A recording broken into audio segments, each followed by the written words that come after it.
nowhere else, but this is where we found ourselves. Welcome to the local show. People you work with, people you know.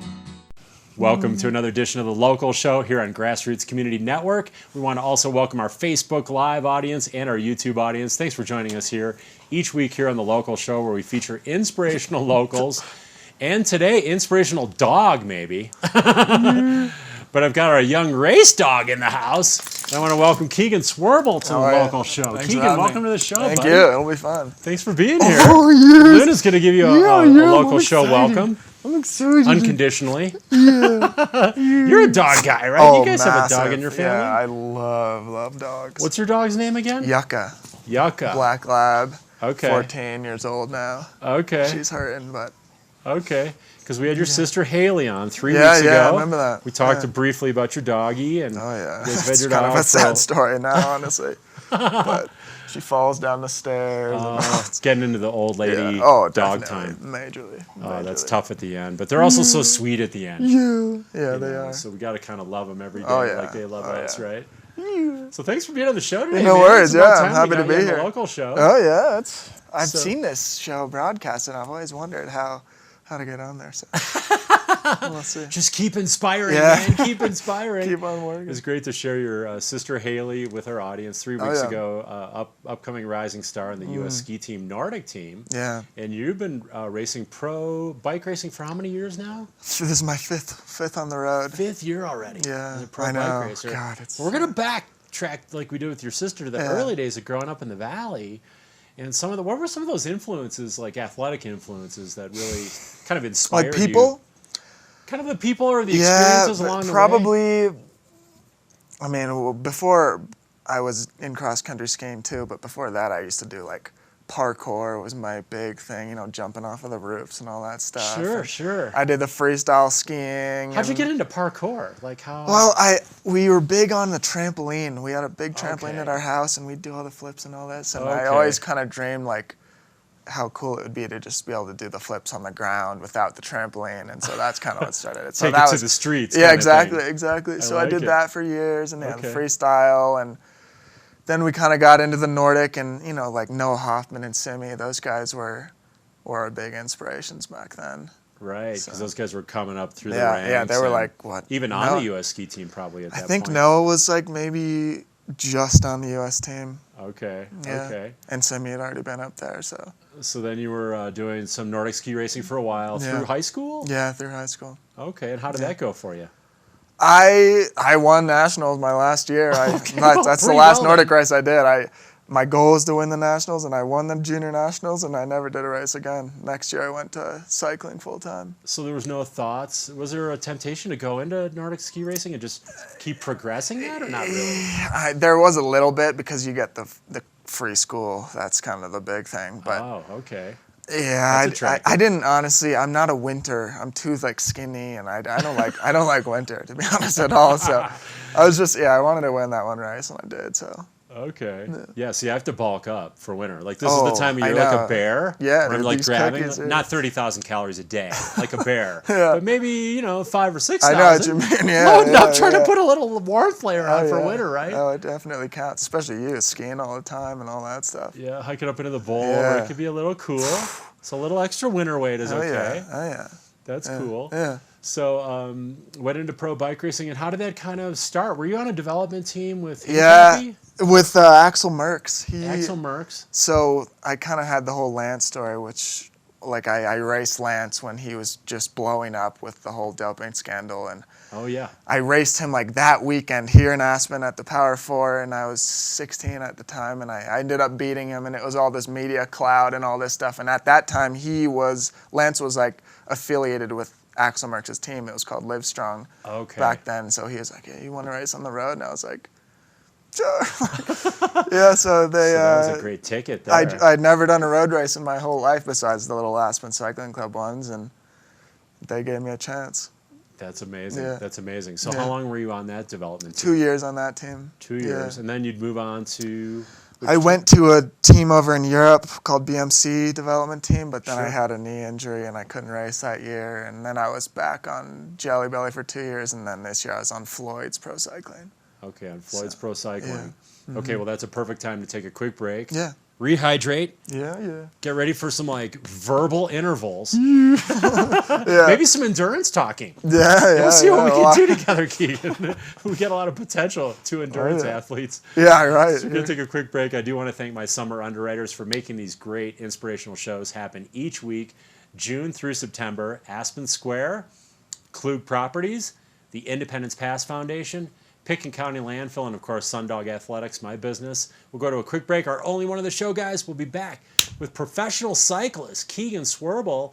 He's been on the podium a bunch of times this season. He's a young rising star, so don't go away.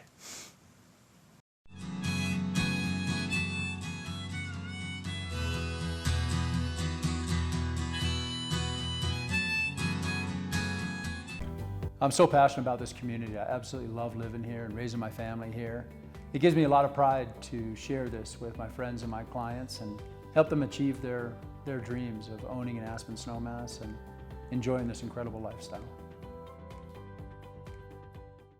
Celebrating another great summer season, Aspen Square Hotel is the hospitality place, featuring fireplace studio suites and larger condominiums with full hotel-style services in the center of downtown Aspen. Aspen Square is proud to support The Locals Show. Curbside recycling is now included with your trash service in Pitkin County. You can reduce your waste footprint and shrink your trash bill by recycling right.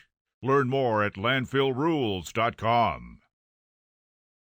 The Independence Pass Foundation, for 30 years restoring and protecting the ecological, historical, and aesthetic integrity of Independence Pass. To learn more, independencepass.org. Sundog Athletics, Aspen's adventure sports school, is your opportunity to experience the most beautiful adventure locations and gain new skills to be safer, perform better, and have more fun. Fresh updates on mountain and road biking, hiking, canoeing, snowshoeing, and fat biking adventures at sundogathletics.com, Sundog Athletics on Facebook and Instagram. Welcome to the local show.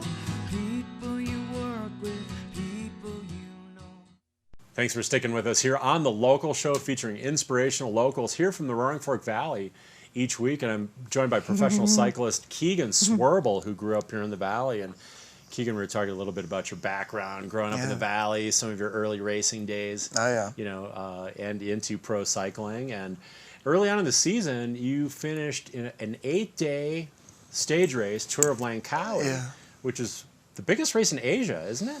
It's a big one. Yeah, it's a big one. Big one. It finished second overall, or we call general classification, or GC. Yeah. Congratulations. Yeah, thanks. I mean, that must have been. Can you tell us a little bit about the kind of the highlights of that? Yeah, experience? so they had most of the race was pretty flat stages, but there was this one really cool climb up to this place called Genting Highlands, and it's basically like this gigantic, like commercialized mall on the top of this humongous mountain.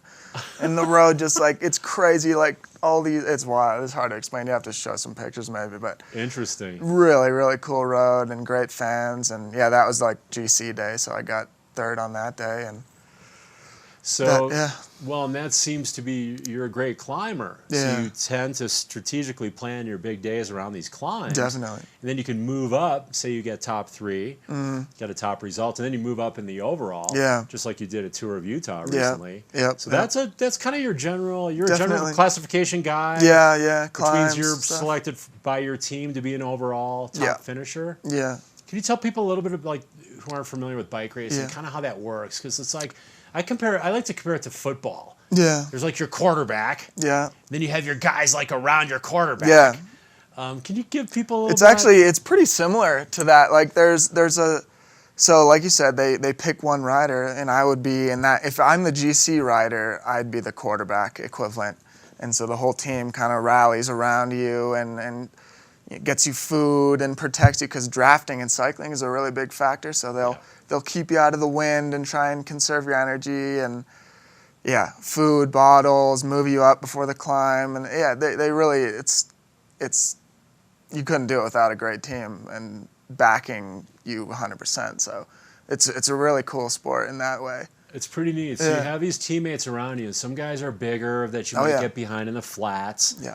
You know, to draft off, like you say, you could save almost a third of your energy. Oh, definitely. Depending on where you are in the race. Then you're climbing teammates. Yeah. Who might be your guys, like when you start getting into the climbs you're sitting behind those guys. Right. And then you finally come to a point where you got to make a move. Yeah. Typically, right? Yeah, you're yeah. waiting for your time. Yeah. On the climbs, it's not as much of a team dynamic because it's all, you know, that when there's no drafting on the climb. But yeah, totally. Not as much benefit where Eventually, you're going slow in a climb. It's the pressure's on you at that point. You know, the team's worked all day and all race for you, so you got to deliver. And Tour of Utah happened. What were the dates on the Tour of Utah? It's like mid-August? Started the 12th of August and 19th or 18th. Okay. 7 days. We've got a clip of that. Yeah. And again, that's a 6-day or 7-day? 7. 7-day stage race, and you're kind of biding your time, getting decent results through the week, and then you're kind of aiming for this stage 6 with this Empire Pass climb. Yeah. Can you tell people a little bit about Empire? Oh, crazy climb. It's steep, isn't it? Very steep, yeah. It's beautiful road, just kind of, again, switchbacking up. It's pretty wild. It's kind of unlike any climb that we have around here, for sure. And the steepness. And super steep. Part on dirt? Is there dirt at all, or it's all paved? No, it's all paved, yeah. Okay. Really nice pavement. Some gnarly road? Or it's pretty It good, used good to be. surface. It used to be, but I think they actually repaved it in the last, 2 years, maybe. So, yeah, it's beautiful. If you're any of you cyclists out there, definitely go and try that climb. So you go up and over Empire, and then you drop down into Park City. Yeah. So that'd be just a great adventure. Yeah, one of the fastest, probably the fastest speed I've ever hit on a bike is coming down this straight, just dead straight road, and you're just it's scary, man. Yeah, and in a pro bike race, you're going even faster, right? As fast as you could possibly Open roads, you just, Incredible. no cars, just flying. Well, we've got a clip, and you're on the Empire climb at this point. So let's check out the clip, and then we'll talk a little bit after that. So Swirbul going across the gap. He let Piccoli do all the work, and now he's trying to go across himself. Swirbul leaving, Piccoli hung out to dry. Just as James Piccoli is about to regain contact with the front group, Joe Dombrowski, who started this move, hits it again for EF Education first. Dombrowski on a great day, and now he's gapped off Swirbul and Hermans. Joe Dombrowski breaks his win drought. It was 2015 the last time he crossed the line with his hands in the air, right here at Tour of Utah, and it will come full circle in 2019. Joe Dombrowski wins stage 6 in Park City, the final day of Tour of Utah. Wow, what an incredible ride by Joe Dombrowski, and he works for it, setting the pace the entire time up Empire Pass. And an amazing ride by Joe Dombrowski on the final day, jumping from 5th place all the way up to 3rd place. As we see our stage results once again.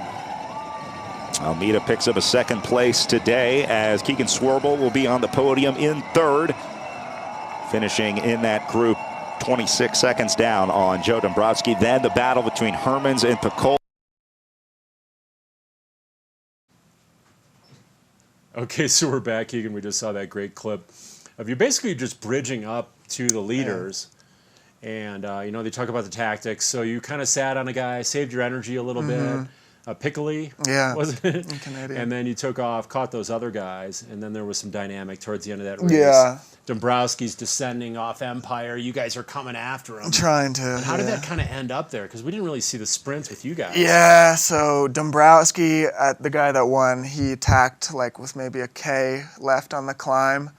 And none of us, I tried to go with him, but I just didn't have the legs. And he kind of got a little bit of a gap. And then when you're a group of guys, it's kind of like a lack of commitment sometimes because no one wants to pull the other rider to the victory. So we didn't really work together very cohesively. And then, Dombrowski got a further gap, and the win was out by that point. And then we just sprinted between 3 or 4 of us And did you get third in the sprint? Third, yeah. Okay. Or I got second in the sprint. So second in third. the sprint, and you beat Ben Hermans, right? I did, yeah. The guy who won the overall in the yellow jersey. Yeah, So yeah. I I really sprinted him. Oh, definitely. I think that annoyed him probably. It did, because he was not expecting me to sprint him. No, not at all. He like, literally he's not looked gonna over at me and was like looking at me like I was scum of the earth. Yeah, well, and then you could introduce yourself. Yeah. And, right now we're actually looking at Mount Evans, I think. Yeah. Is that from Mount Evans? Yeah, that is Mount Evans. Okay, well, let's go into that. That's a good, kind of a good lead into Mount Evans, which you actually won. Mount Evans, which has served as the National Hill Climb Championships in the past. And that race was in July, before the Tour of You do that one, don't you? You have in the past. I've raced it a bunch of times in the past. Yeah. But yeah, and low-level amateur, now low-level amateur old guy, like Masters. But it's an amazing race. It's the highest race, I think, in the world. It's got to be. To go up over 14,000 feet. Crazy. It's the highest paved road in North America to the top of Mount Evans. You need to tell us a little bit about that dynamic, because you were with some guys again. Yeah, I was actually with my teammate. Him and I kind of got a gap on the other riders, so we were kind of working together quite well. But was that Sergey? Yeah, Sergey Tvetkov. He's a Romanian guy, and okay, we have some images of that. And you and Tetkov? Tvetkov. Yeah. You say the V. TV at Tvetkov. And you guys are working together, kind of up the last climbs on Mount Evans. Yeah. And then, how did that play out at the end of the race then? We just sprinted, and I got him by a little bit. So it's pretty wild up there, though. I mean, like, you've done it. Like, the altitude is just it's unbelievable. Like, if you have like a power meter, we have like a power meter on our bike, and you can see like how much output you're producing. Right. Oh, when you're up at eye elevation like that, you're doing like just like no power. You just weaken and weaken. Totally. So you just watch the meter going down. Yeah, it's demoralizing, but as you're operating with less and less oxygen. So that's really interesting. So you can't really worry about the numbers too much, right? No. But it's just like it's interesting to look like how like power that I could do at this elevation for all day. You know, you can't do up there for 10 minutes. It's pretty wild. Right. So how did that feel? Because you had done the race before and then you finally won it. Yeah, I've been definitely shooting to win that one for a couple of years. There's actually quite a bit of prize money, so that's a good thing for me. Like, I'm not making too much money, but how much did you make for that race? It was maybe $12.50 for you know, whatever, 2 hours or something. Yeah, so you did a 143. Pretty good for me. Time. Yeah, something like that. Yeah. Something like that. So. That's a good payday I can't on the complain. time clock. It sure is, man. For 2 hours of suffering, it's not bad. So bike racing is suffering, and that's probably some of the challenges, managing the pain, especially at the toughest part of the race, and or the toughest part of your training. And what else are the most challenging aspects of bike racing?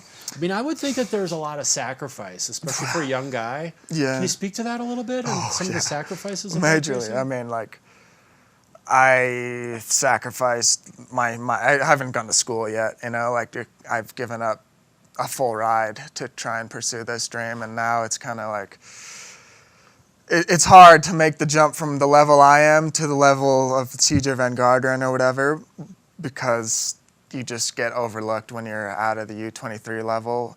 Okay. And now I'm kind of like, geez, I wish I would have gone to school maybe, and you know, like, it's dangerous, and at this level, you don't make much money, and you sacrifice a lot. So yeah, but you're getting results, you know, and that must get you noticed, and that must give you more confidence. I thought so. At this point, I don't really. I really thought after Tour of Utah that I was going to be able to find a way to go to a higher level next year, but as of now, I haven't had anything. Okay. But it's kind of frustrating because I do think I could definitely ride at that level, but. Right. Yeah. So, I mean, beyond improving your training, improving your results, I mean, that's really where it's at, right? And then you get noticed through your performances. It's actually what I've come to find is these World Tour teams, like the teams that do the Tour de France and whatnot, they don't really care about anything outside of Europe. Okay. So, like, if you smash the U.S. scene, they don't care at all. So that's kind of what I'm looking at next year, is going over and kind of trying up European racing and see if I can do it over there. And would you do that on your current team or another team, or how? Probably another team. Okay. Yeah, probably. So you're on Floyd's Pro Cycling now. Yeah. What was Worthy Cycling? I saw that was So our Tour of Utah, for some reason, Floyd Landis is the backer of our team this year, and Okay. you know, he's got a lot of controversy behind his name. Okay. And Tour Utah organizers had some big beef with Floyd Landis, so they wouldn't let us in the race. So we had to change all our sponsors and all this crap. So Oh, boy. it was a nightmare, honestly. Oh, wow. Yeah. That's really interesting. So Yeah. some politics going on Oh, there. major politics. So you just shifted for that one race. Yeah. But Floyd's pro cycling. Yeah. And really getting into that European venue, then you get noticed. Plus, Yeah. these other things do help because Langkawi, Oh, for sure, second, for sure. second at Langkawi. Yeah. You know, now 7th and 8th at Tour of Utah, Yeah. right? Yeah. And you've had other stage, Yeah. podiums. Yeah, So it's I mean, coming along. it's coming along. The next step is to do some stuff in Europe and see Yeah. if I can do that and I don't get a contract, then Maybe time to move on. yeah, then it's time to get out of So here. you mentioned TJ Van Garderen. He's a Yeah. friend. He's been on the show before. Yeah. And he's been 5th at the Tour de France twice. Obviously, one Tour of California. Yeah. I mean, he has done well in Europe and here in the States. Yeah. Has he guided you or given you any mentoring? I've ridden with him a few times, but it's kind of I don't know him that well, to be honest. But Okay. if I were able to ride with him, I'm sure he would help me out. But it's a lot of politics trying to get to the next level as well. So Right. there's not much he can do probably, but. And your schedules are probably as Yeah, such yeah, where and you're that's not the other around thing. each other a whole exactly. lot He's during the not year. over here too often. Okay. Yeah. Well, we talk about the challenges, the sacrifices, but what's the reward? Why are you in it? What's the best part of bike racing? Well, I just love preparing for the races. Honestly, I love just that grind of training and eating well and trying to get skinnier than I am. I believe it or not, strength to weight ratio. yeah, exactly. I I really like that whole sports science side of it and trying to just kind of make a machine as best I can out of my body and just go into the race and see what you can do. I think he'll be the Terminator. Exactly. Yeah, so I wish maybe someday. Not yet. What about that feeling on the podium itself? That's for sure. That's cool. Yeah. That's gotta be incredible, right? Yeah. Definitely. I just know from just my racing history, again, not anything close to your Oh, level, yeah, but yeah. when you're up there and those Yeah. arms are in the air, that's glory. It's all worth it then, That's a glorious feeling. So is your season pretty much wrapped up, or what's yet to come? Unfortunately, it is. Yeah, unfortunately. Okay. Then what's a typical? Let's actually backtrack. What's a typical day during the season? What's a typical day now in off season, for a pro bike racer? Yeah, I mean, I'm still trying to ride quite a bit right now because I just can't hang up my wheels for 3 months, But, so I'm basically doing the same thing as I do in the regular time of the season and just go out and ride 3, 4, 5 hours and try and eat pretty well and do a nap in the day and go to bed quite early. And it's kind of a mundane life to some people, but I love it. Yeah. I love doing that. And what about the sights that you see? Yeah. That you're out there. And to me, that's this connection with nature. Oh, yeah. And you get the connection with nature around the world. Yeah, you get to see a lot of cool places for free, That must be a big That's a part of the huge thing sport. that I definitely will be grateful for when I am done wherever I get in the sport. What would be just something that would come to mind right away, the most spectacular, natural thing you've seen, during a bike race? I don't know what that would be, a mountain, a waterfall, a crowd? It could be yeah, I mean, the crowds are really wild. It could be something that was in Langkawi, this giant, Buddhist, temple. I don't know what it was, if it was even real. Some religious some shrine or crazy huge monument. shrine that we saw on the side of the road, and it was wild. Really cool. What about fan experiences? Have you had any crazy fan experiences? Probably over in Langkawi as well, yeah. I mean, just your classic Tour de France, just fans all over the road and screaming, and that's What cool. does that do for you? Does that get you excited, afraid, it gets you or what? super pumped? You'll go way over your power, and you'll be like, oh crap, I'm, just massive adrenaline rush. So Keegan, in the next, say, 5 years, if you could have your perfect story, your perfect dream comes true. Yeah. What does that look like, say, 5 years from now? 5 years from now, hopefully be on the level of TJ Van Garderen, just since he's a local, But riding the World Tour, I wanna do all the big races and hopefully make some money doing this sport finally. And would you wear pink like PJ? I would love to be on that team. Yeah, I would love to be on that team for sure. That's a great team. That's education first, EF yeah, first. yeah. I mean, that's you got the pink thing going. I can do the already. bright colors quite well. So, yeah, Sign me up, EF, dry pack, or whatever that team is. All right, so one just super quick here at the end, and bike racing's been kind of overshadowed by doping and this kind of issues and scandals over the years. Yeah. But just real briefly, what's the state of the union in terms of doping? Yeah, in bike racing right I now? mean, I honestly haven't dealt with any of that stuff Just or don't any. really see it. I really do think it is significant. There's always going to be people that cheat in any sport and any, be it school, be it cycling or any sport.